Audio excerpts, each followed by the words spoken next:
probably the biggest development in the Democratic primary since the last time we talked, which is the entrance of Robert F. Kennedy Jr. into the race.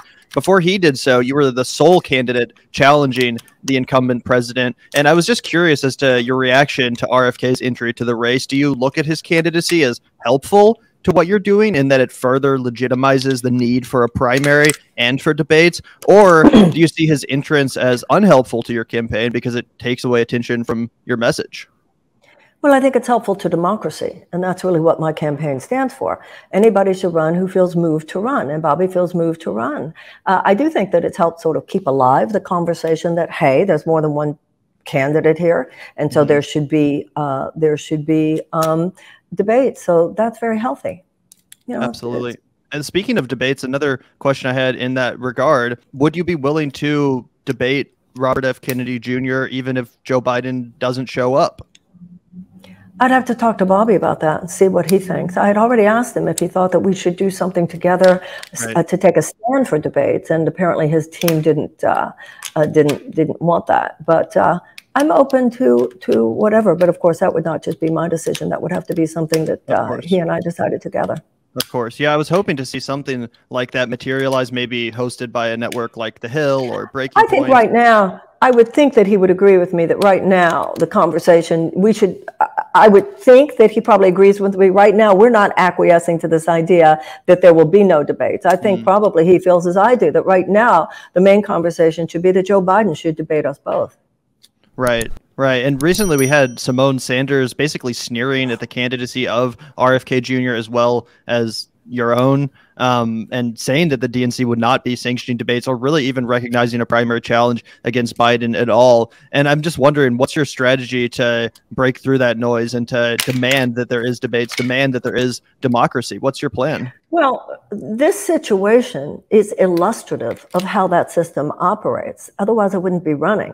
The fact that they don't want to debate me is not as important to me as the fact that they don't want to raise the minimum wage. They don't want to permanentize the child tax credit.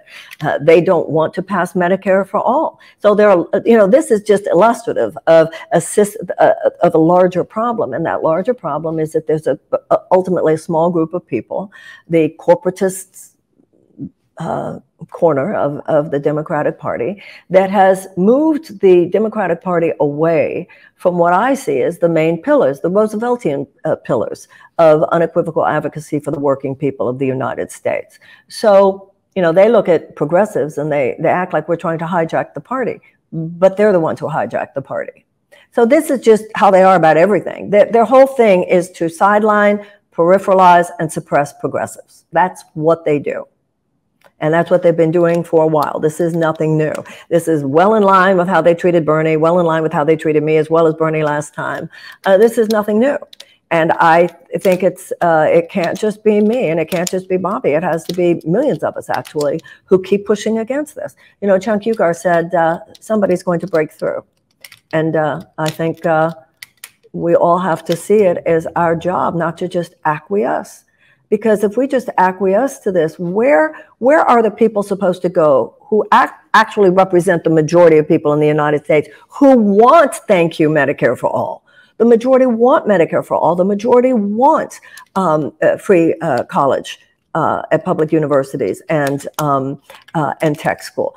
Everything I stand for, those things, paid family leave, free childcare, guaranteed livable wage, guaranteed sick pay, housing.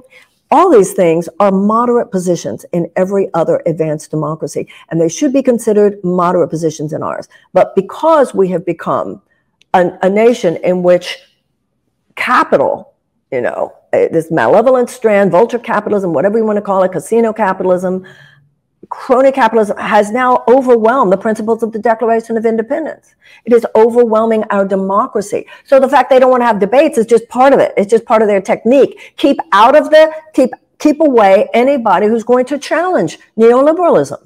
Now, what they then say is, oh, don't you understand? There are fascists at the door. No, it's because we do understand. At least I can only speak for myself, because I do understand the fascists at the door. Neo-fascism is attacking our democracy from the outside, but neoliberalism is eroding it from the inside. Neo-fascism is a disease. Neoliberalism is weakening our immune system because it's putting so many people in constant and chronic economic stress. 70% of Americans say that they live with constant economic financial stress. 60% of Americans live paycheck to paycheck. So people are just kind of withering. And, you know, Franklin Roosevelt said we wouldn't have to worry about a fascist takeover if democracy delivered on its promises. So they're not having debates. It's just we need to see this as part of their technique. Their whole thing is keep anybody out of the conversation who in any way wants to challenge the neoliberal status quo. That's what's going on here. It's not about me. It's not about Bobby. It's about our democracy. And that's why it matters. And that's why I hope that anybody with any kind of a progressive, you know, anybody with any kind of a progressive sentiment who thinks, well, we'll go with Joe. Yeah, it's pretty baffling to me too.